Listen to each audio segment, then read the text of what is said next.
sermão e vai ser muito bom, um tempo muito bom para nós. Marcos capítulo 1, 35 a 39 diz assim, ó: de madrugada, quando ainda estava escuro, Jesus levantou-se, saiu de casa e foi para um lugar deserto, onde ficou orando. Simão e seus companheiros foram procurá-lo. Ao encontrá-lo, disseram: todos estão te procurando. Jesus respondeu: vamos para outro lugar, para os povoados vizinhos, para que também lá eu pregue. Foi para isso que eu vim.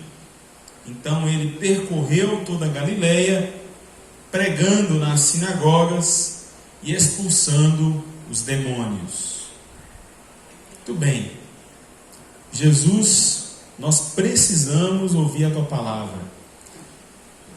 Quem sabe, Senhor, e o Senhor sabe, esse ano ainda o Senhor pode nos surpreender com a palavra de vida ao nosso coração. Necessitamos dela. Necessitamos do alimento que vem do Senhor. Por favor, Jesus, fala conosco, nos ajuda, assim oramos em teu nome. Amém, Jesus. Como eu disse, nós voltaremos à série de mensagens no livro de Atos a partir do domingo que vem, mas nós quisemos separar aí os últimos 3 domingos, os últimos 2 muito relacionados ao Natal e esse último fechando o ano, trazer palavras específicas para a igreja relacionadas a esse tema. E é por isso que hoje eu quis trazer uma reflexão sobre esse momento do ministério de Jesus, ainda inicial, da onde eu creio que nós podemos tirar pelo menos 3 conselhos para o próximo ano. E nós vamos falar mais sobre isso. Eu me lembrei de quando nós fizemos a série, no livro, no Evangelho de Marcos, e nós fizemos algumas citações interessantes, introdutórias sobre o livro. E você vai ver que Marcos, assim como Pedro, quer direcionar essa carta, ou melhor, esse evangelho, esse documento, essa boa nova, para o público gentil. E as marcas disso estão justamente nas traduções, ou melhor, nas expressões encontradas na tradução. Algumas expressões explicando costumes judaicos, bem como a presença de alguns termos que denotam latim, ou seja, alguns termos em latim que denotam essa busca por um público gentil e não apenas judeu, como é, por exemplo, no Evangelho de Mateus. Vemos também que o evangelista registra claramente ações ao invés de palavras. Muitos milagres estão aqui registrados em Marcos, com o intuito de apresentar essa vida ativa no ministério de Jesus, com o intuito de mostrar esse Jesus humano, esse Jesus que está voltado para o homem e não para o judeu. É por isso que a gente vê tão claramente os discípulos em volta de Jesus, no livro de Marcos, meio que frustrados, ou pelo menos tendo algumas dificuldades de compreendê-lo, porque eles tinham uma certa expectativa de encontrar em Jesus o Messias judeu, entendeu? O Salvador da nação. Mas Jesus não vem ser o Salvador da nação, ele vem ser o Salvador dos filhos de Deus, daqueles que creem. Nós começamos o texto falando desse texto lá, que está lá no Evangelho de João. Mas nós vemos outras questões importantes, no estudo do Rosifran, ele fala: Jesus se apressa de uma tarefa para outra, com energia, com decisão. É o que a gente vai ver aqui. E olha que interessante, a palavra imediatamente é encontrada 42 vezes nesse evangelho. Então há intencionalidade em mostrar a urgência da mensagem, em alcançar o perdido, em voltar a mensagem para aquele que precisa de Cristo, precisa de salvação.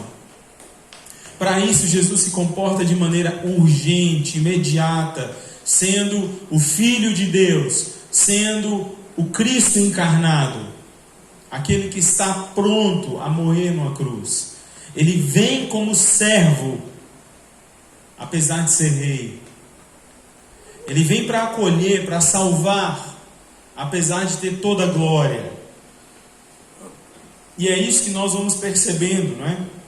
Ele é apresentado como servo de Deus e há uma notável combinação de força, de poder em tudo que ele faz, mas também de submissão, de estar debaixo de uma direção, de um propósito. A gente vê isso na vida de Jesus.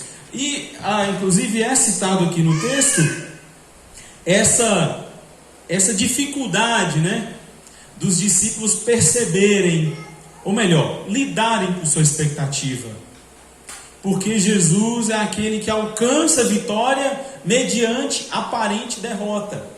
Ele vai para a cruz, ele é crucificado, mas ele vence a morte, ele cumpre um propósito.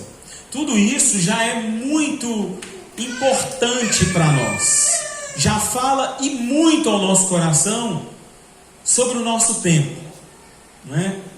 Mas ainda de maneira introdutória, é importante a gente olhar para o Evangelho de Marcos e perceber pelo menos 3 atos aqui. O primeiro ato, do capítulo 1 ao capítulo 8, na Galileia, e é muito nítido que Jesus está sendo ali apresentado. Quem é esse Jesus?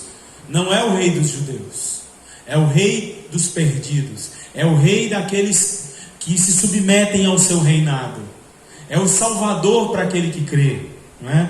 Mas no ato 2, do capítulo 8 ao capítulo 10, o caminho então é apresentado, ou seja, o que significa ser esse Messias, o que ele vai fazer, como ele vai conduzir esse ministério e para onde essas pessoas são direcionadas. Mas no ato 3 de Marcos, se assim pudermos dividir o Evangelho em 3 atos, vemos o capítulo 11 ao capítulo 16, e aqui temos Jerusalém, ou seja, Jesus se tornando rei, e se tornando rei de uma maneira diferente, não esperada pelos discípulos, porque os discípulos esperavam um rei judeu, um rei que tirasse a nação da escravidão, um rei que colocasse a nação no lugar de glória.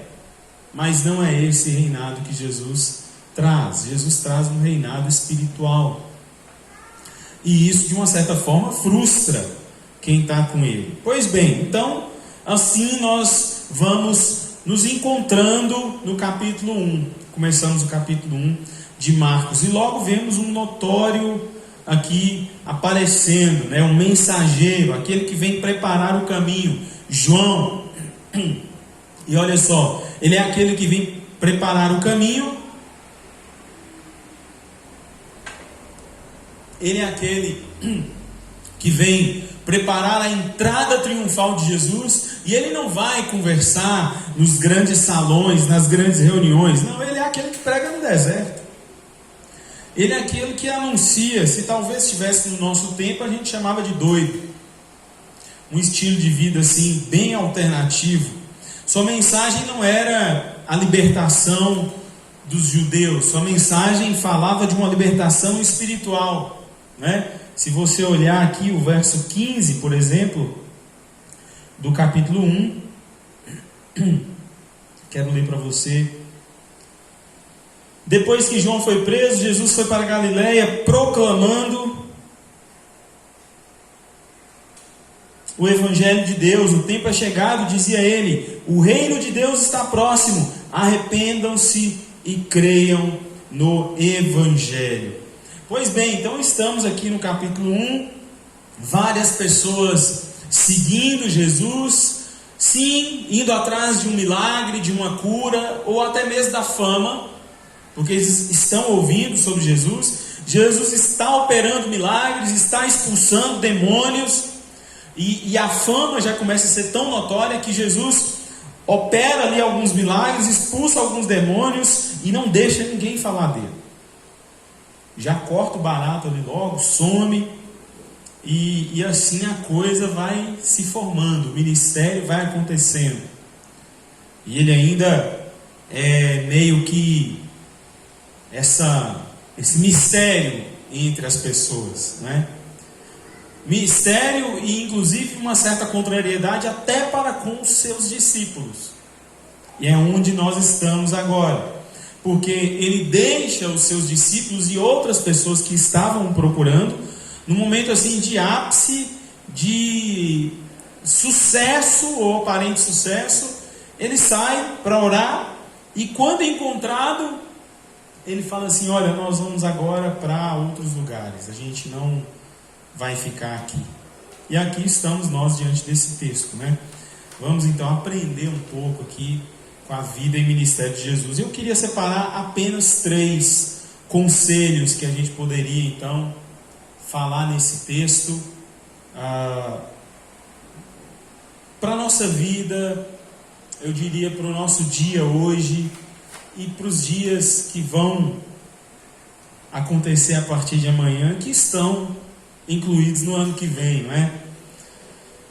O texto já foi lido e eu quero aqui só citar alguns trechos com vocês. O verso 35 diz que de madrugada, quando ainda estava escuro, Jesus se levantou e saiu de casa, foi para um lugar deserto onde ficou orando. Interessante, nós não vemos essa palavra sendo citada aqui, mas a relação com o tempo também nos chama a atenção, né? Logo cedo, de madrugada, antes que as coisas aconteçam, Jesus sai para orar. Que urgência é essa? Que necessidade é essa? Que preparação é essa? A verdade, ele não é o Filho de Deus? Por que tanta urgência? Por que tanta preparação? Mas Jesus de madrugada se levanta, quando ainda está todo mundo dormindo, quando ainda está todo mundo tirando aquele soninho gostoso, onde ninguém está preocupado com o tempo, ele se levanta porque ele está preocupado com o tempo. Ele sai para orar. Ele sai cedo para orar. A palavra diz que ele se levanta, sai de casa, vai para um lugar deserto. E o primeiro conselho que a gente poderia colocar aqui para nós é que Jesus sabe do que realmente precisa.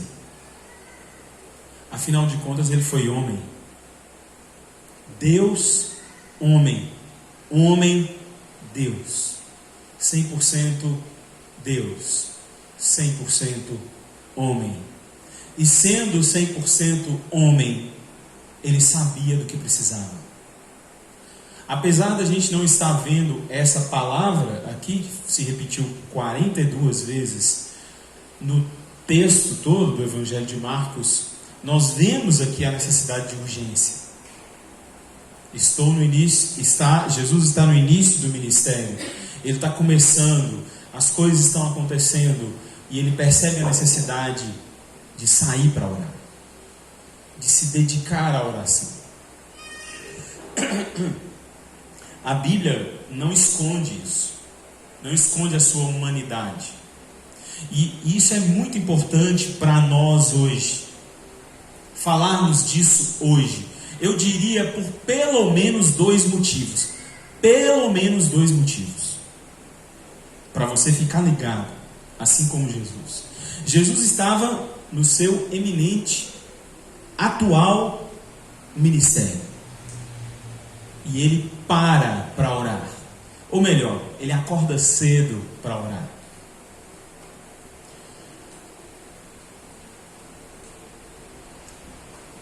É interessante nós falarmos sobre isso hoje, porque nós estamos terminando um ano e tudo indica, pela projeção do próximo, ou melhor, pelo que se tem falado deste, o próximo será igual ou ainda mais intenso. Essa necessidade de performance. essa necessidade de busca, sabe? Essa necessidade de correr atrás, de fazer acontecer. Não era a pegada de Jesus. Jesus estava no ministério, vivendo o que tinha para viver, obedecendo o seu chamado, o seu propósito maior, e ele se dedica à oração. Bom, nós não estamos à altura, e quem dera nós estarmos à altura do Mestre, mas muitos de nós, se não todos nós, estamos em busca de uma série de coisas, de saúde física a emocional, de saúde psicológica a espiritual. De tudo um pouco nós temos. De tudo um pouco nós temos.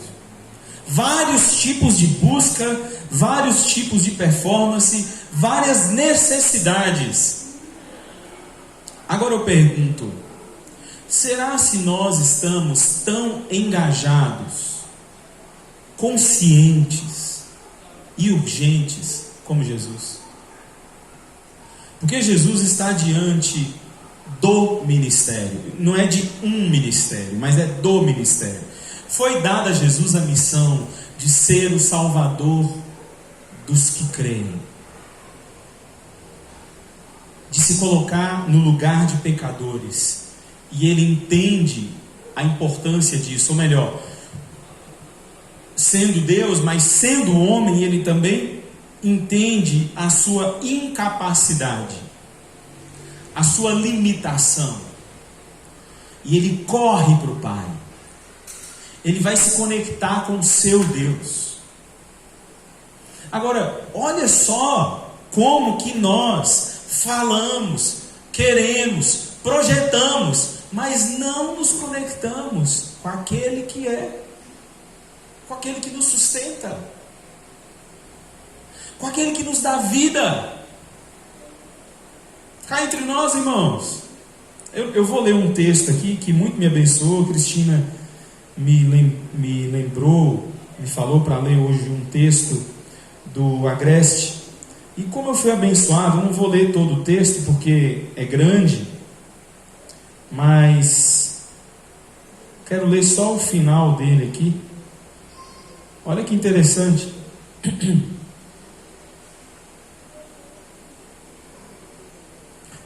Vou ler só uma parte da reflexão. Tudo isso me conduz a uma nova relação com o último dia do ano. Antes de ele ser um momento para se estabelecer metas para o futuro, preste atenção. Tornou-se tempo de agradecer por tudo que aconteceu no passado, reconhecendo a graça de Deus em minha história.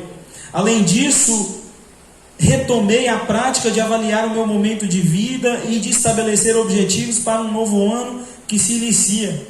Percebi que isso mantém meu coração reverente para com a vida e o tempo como dádivas do Criador. Interessante, não é? Porque Jesus, ele conecta a sua missão com Deus Pai.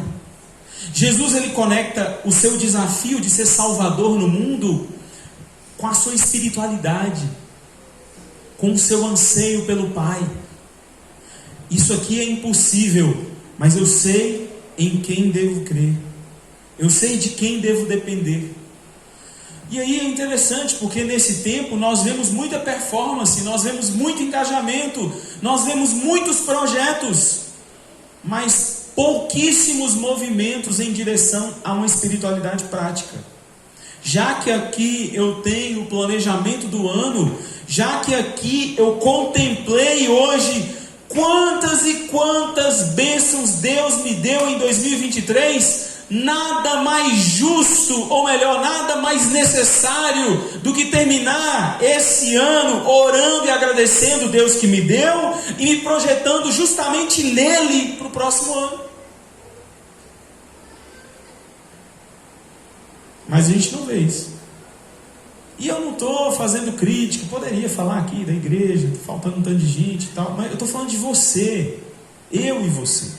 O quão nós temos essa disposição e capacidade de escrever, de colocar metas, de nos engajar no trabalho, de pensar em como será, de projetar aquele sonho, mas temos cada vez menos disposição para acordar de madrugada, assim como o mestre. Ou gastar tempo, que não seja na madrugada, mas para gastar tempo na agenda mesmo, assim como você gasta tempo para assinar um contrato, ou para redigir um contrato. Cara, você não crê que Deus está te dando esse contrato? Você não crê que Deus está te dando justamente a força para você trabalhar no dia hoje? Por que não se conectar com esse Deus? Por que não depender dele? Na prática. É disso que estamos falando. E é isso que Jesus faz. Paul Tripp fala isso de uma maneira interessante. Eu deixei esse texto aqui para vocês e eu creio que serve muito para nós. O sangue, as vísceras, a sujeira e o fedor deste mundo caído salpicam o caminho em cada página da palavra de Deus. A fé bíblica nunca o chamará a negar a realidade. Olha que interessante. Se você negar a realidade, poderá obter uma paz momentânea, mas sem exercer a fé bíblica. A fé bíblica é uma forma de compreender e interpretar a realidade. É justamente em Deus que Cristo se conecta para lidar com a realidade que estava diante dos seus olhos. Então ele precisava estar de madrugada com o Pai. Apesar de ter uma urgência por cura, por necessitados.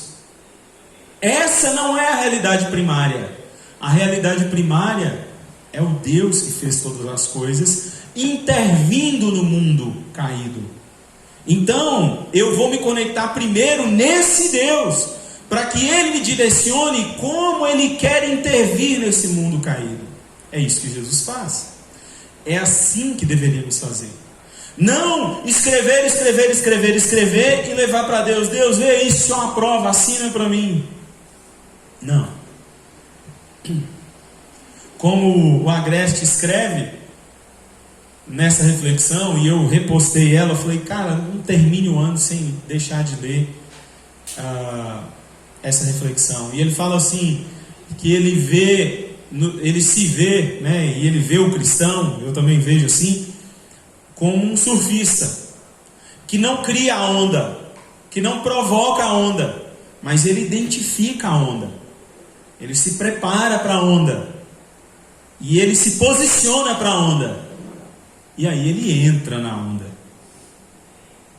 e curte a onda. Então eu e você devemos nos preparar, eu e você devemos escrever, devemos nos projetar, devemos aprender, celebrar tudo o que foi e nos preparar, porque a onda está vindo. A onda é o ano que vem, mas é o dia de amanhã também. É o próximo minuto, é o próximo segundo.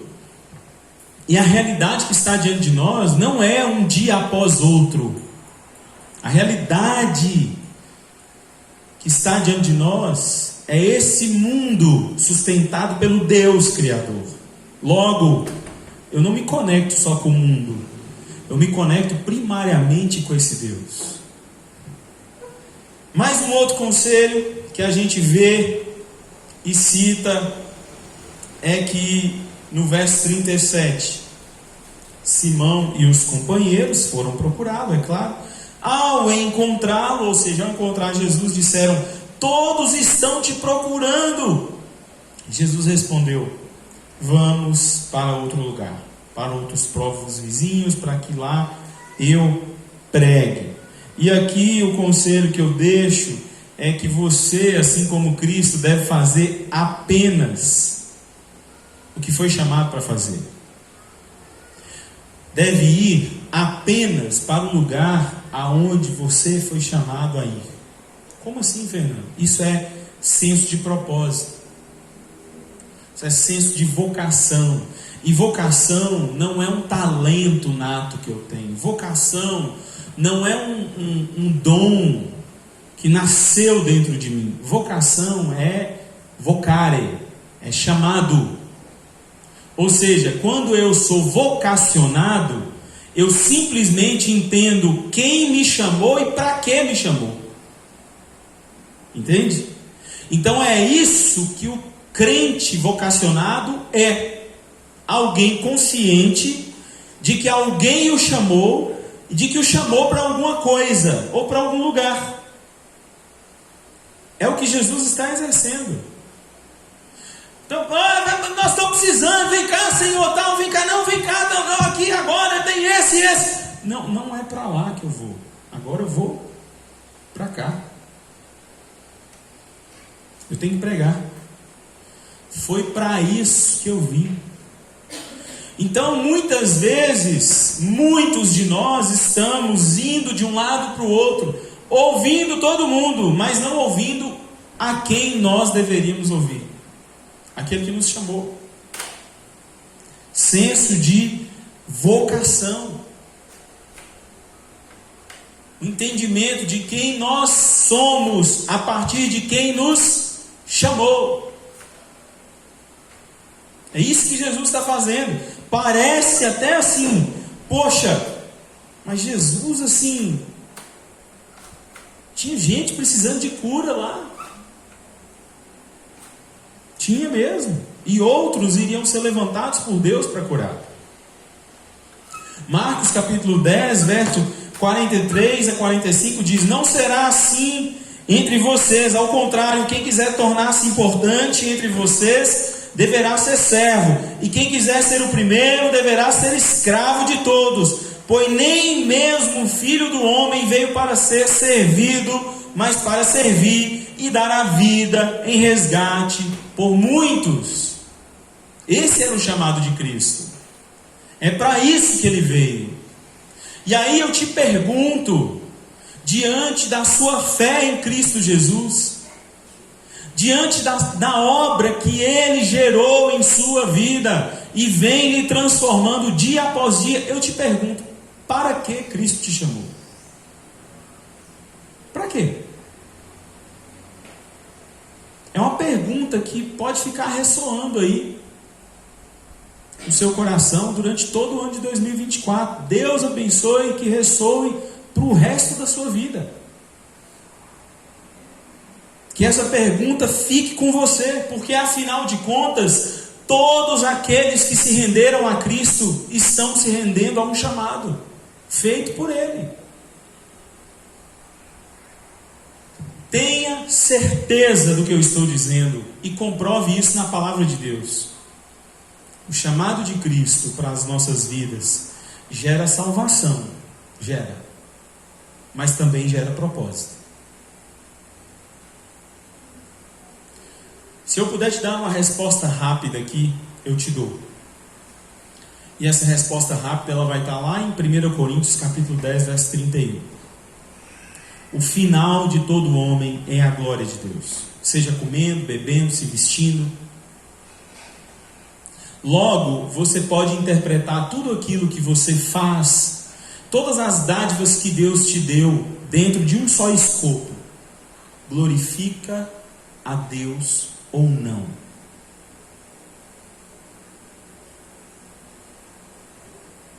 Eu estou fazendo de uma maneira bem geral, mas vale a pena para você. Se não glorifica aquele que te chamou, está fora. Pense nisso. É o que Jesus fazia. Ele vai para outros lugares pregar, porque foi para isso que ele foi chamado. E aí eu te pergunto, os lugares aonde você tem ido, as coisas que você tem feito por quê? É resultado do chamado dele para a sua vida ou não? É uma pergunta. E que esse conselho fique para você. Último conselho para a gente fechar a noite, nesses últimos 2 minutinhos, bem simples. Conheça o Messias de Deus e não o Messias dos homens. Bom, primeiro conselho, acorde cedo, não é? Ou melhor, saiba do que você realmente precisa. Jesus vai orar porque ele precisava orar. Segundo conselho, nós falamos aqui, faça aquilo que você foi chamado a fazer, né? Seja aquilo que você foi chamado para ser. Mas o terceiro e último conselho é: conheça o Messias de Deus e não o Messias dos homens. Busque o Messias da palavra, o Cristo da palavra, e não o Cristo dos homens.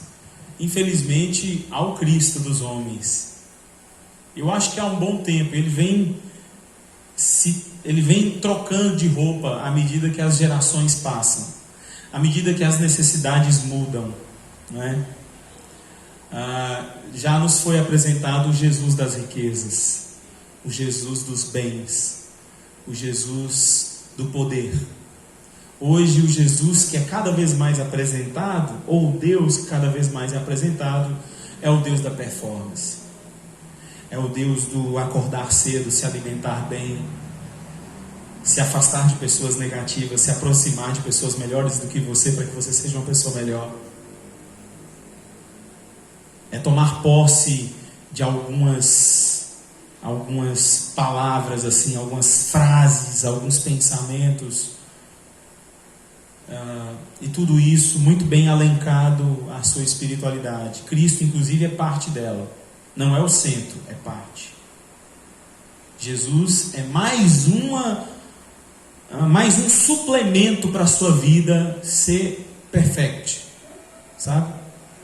E aí você vai se dar muito bem em 2024.